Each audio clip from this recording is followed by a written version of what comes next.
Hey everyone, this is me Shilpa Maheshwari and I'm welcoming you all on my YouTube channel. So hope you're all doing well. As you can see that I have already posted this summary on Shah Abdul Latif Bhitai, but I'm again posting this summary. But this is not the same summary. This is the summarized form of the summary. I mean to say this is the precise form of the summary as far as the viewers wish. So let's get started without any further ado. So here you can see the major points of the summary. So now let me start that. Shah Abdul Latif Bhitai was the Sufi poet, saint and musician as we all know, and as I think that you have already read about him, that he was the Sufi shair, poet and the saint and the musician, and we can say the scholar also.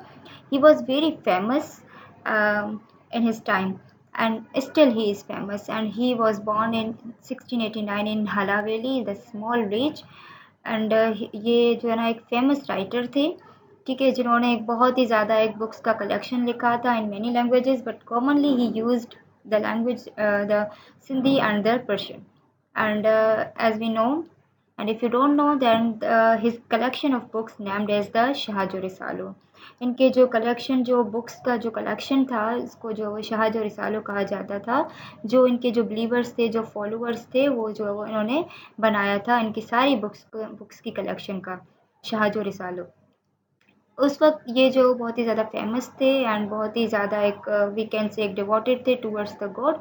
And फिर उन्होंने जो वो उन्होंने शादी की थी, उन्होंने marriage की थी एक लेडी से. एंड सडनली कुछ मतलब कि उनकी डेथ के बाद ये इन्होंने अपने आप को खुदा की तरफ, यानी कि गॉड की तरफ बहुत ही ज़्यादा जो वो अट्रैक्ट कर लिया था. एंड ऑलरेडी अट्रैक्टेड तो थे ही, बट और भी ज़्यादा स्पिरिचुअली इन्होंने अपने आप को अट्रैक्टेड कर दिया था, डिवोटेड कर दिया था towards the God.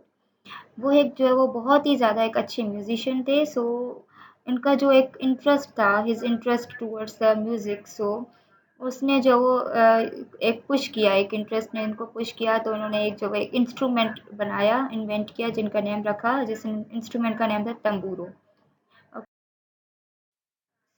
And he was died in 1752 at Bhitsha.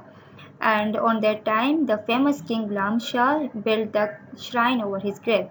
ये जो 1752 में डाइड हो गए थे, इनकी डेथ हो गई थी भिटशा पे, ठीक है. भिटशा यानी कि भिट की मीनिंग होती है वैसे सैंड, ठीक है, इन सिंधी और in Urdu we can say sand, ठीक है. तो ये वहीं पर ही रहा करते थे, वहीं पर ही रहते थे, वहीं पर ही जो वो इबादत किया करते थे खुदा की, और अपने जो इनके पास फॉलोअर्स और जो इनके आते थे, इनको जो है वो बहुत ही ज़्यादा अच्छे अच्छे मैसेजेस देते थे ये, ठीक है. तो इनकी डेथ भी वहीं पर हुई थी, और इनके एक बहुत ही अच्छे, वो उस वक्त के जो एक फेमस किंग थे, गुलाम शाह जिनका नेम था, उन्होंने जो वो इन्हीं की ग्रेव पे एक श्राइन इनकी बनाई, जो जहाँ पर लोग जो वो अभी भी इनका उर्स जो है वो 14 सितंबर को मनाया जाता है, और लोग अभी भी दुनिया भर से यहाँ पर आते हैं इनका उर्स मुबारक सेलिब्रेट करने के लिए, और हर साल उस दिन छुट्टी होती है, सेलिब्रेट की जाती है हॉलीडे. सो इनका जो मैसेज था लोगों के लिए, इनकी बिलीवर्स, इनके फॉलोअर्स के लिए, वो था message of love and gratitude. इन्होंने एक बहुत ही अच्छा ब्रदरहुड शो किया था, इन्होंने अपनी बहुत ही अच्छी पोइट्री के मतलब के बुक्स वगैरह लिखी थी. सो